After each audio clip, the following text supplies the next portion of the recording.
స్వామి గురువు ఎందుకు కావాలి మనకు? గురువు అవసరం ఏంటి? మనంత మనమే చేసుకోలేమా? ఇప్పుడు గురువు ఆయనంతటా ఆయనే గురువు అయ్యాడు, మనం కాలేమా అలాగా? మనం ఎందుకు ఇంకొకరిని ఆశ్రయించాలి అని అడిగా. నేను ఒక చిన్న ఎగ్జాంపుల్ చెప్పాను. ఏమిటంటే, ఒక పెద్ద షాపింగ్ మాల్ ఉంది, చాలా పెద్ద షాపింగ్ మాల్. ఆ మాల్లో అసలు దొరకనివంటూ ఏమీ లేదు. ఆ ఓనర్ని ఒక సాధువు గారు పిలిచి, అయ్యా ఈరోజు సెలవు కదా? అవునండి అన్నారు. కానీ అన్ని షాపులు ఓపెన్ చేసి పెట్టు. ఎందుకండి అన్నారు. నేను చెప్తాను. అన్ని ఓపెన్ చేయించాడు. చేయించిన తర్వాత, ఒక కుక్కని తీసుకురా, నీ దగ్గర పెంపుడు కుక్క ఉందా? ఉందండి. దాన్ని తీసుకురా అని ఆ మాల్లో వదిలాడు. వదిలితే ఆ కుక్క ఒక్కొక్క ఫ్లోర్ తిరుగుతూ తిరుగుతూ తిరుగుతూ తిరుగుతూ ఒక దగ్గరికి వెళ్ళింది.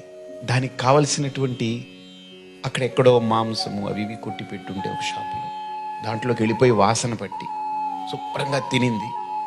ఒక గంటన్నరకి కిందకు వచ్చింది. తర్వాత ఓనర్ అన్నారు, ఇదేమిటండి, దీన్ని కుక్కను పంపారు, అది మొత్తం తినేసి వచ్చింది. పోనీవయా, తింటే నష్టం ఏంటి, నీ కుక్కే కదా. ఉందా అని అడిగారు. ఉందండి అన్నారు. దాన్ని వదిలారు. అది వెళ్ళింది, ఒక్కొక్క ఫ్లోర్ తిరిగింది. తిరిగి తిరిగి తిరిగి ఒక్క చోట దానికి ఆకుకూరలు, కూరగాయలు, అరటికాయలు అన్నీ వేలాడి తీసింది ఒక షాపు.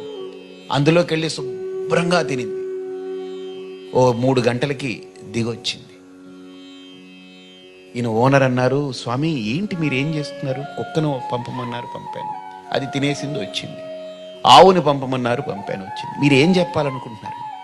ఆ దారిలోనే ఒక వ్యక్తి పోతూ ఉంటే పిలిచారు ఈ స్వామి. ఏరా, నీకు షాపింగ్ మాల్ తెలుసా? అమ్మో తెలుసండి, చాలా పెద్దది, అన్నీ ఉంటాయి అందులో. సరే నువ్వు వెళ్ళు, నీకేం కావాలో తీసుకో అని పంపారు. పంపితే ఈ ఓనర్ ఈ స్వామిని చూశాడు. వెయిట్ చేయి చూడన్నా. వాడు లోపలికి వెళ్ళిపోయాడు. వెళ్ళి గంట అయింది, రాలేదు.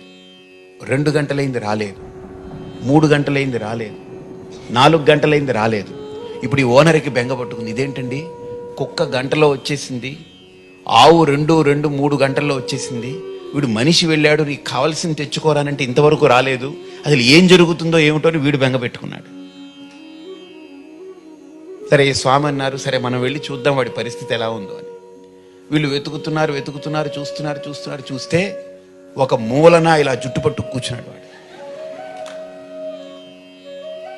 ఈ సాధువు ఆ ఓనర్ ఇద్దరు వెళ్ళి, ఏమిటయ్యా ఎందుకు ఇలా కూర్చున్నావనంటే, స్వామి ఇక్కడ పిచ్చెక్కిపోతుందండి అన్నాడు.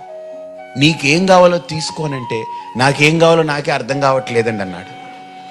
అప్పుడు సాధువు చెప్పాడు, అందుకే కుక్కకి ఏం కావాలో తెలుసు కాబట్టి గురువు వద్దు, ఆవుకి ఏం కావాలో తెలుసు కాబట్టి గురువు వద్దు, మనిషికే అన్నీ ఉన్నా ఏం కావాలో తెలియదు, అందుకే గురువు కావాలి.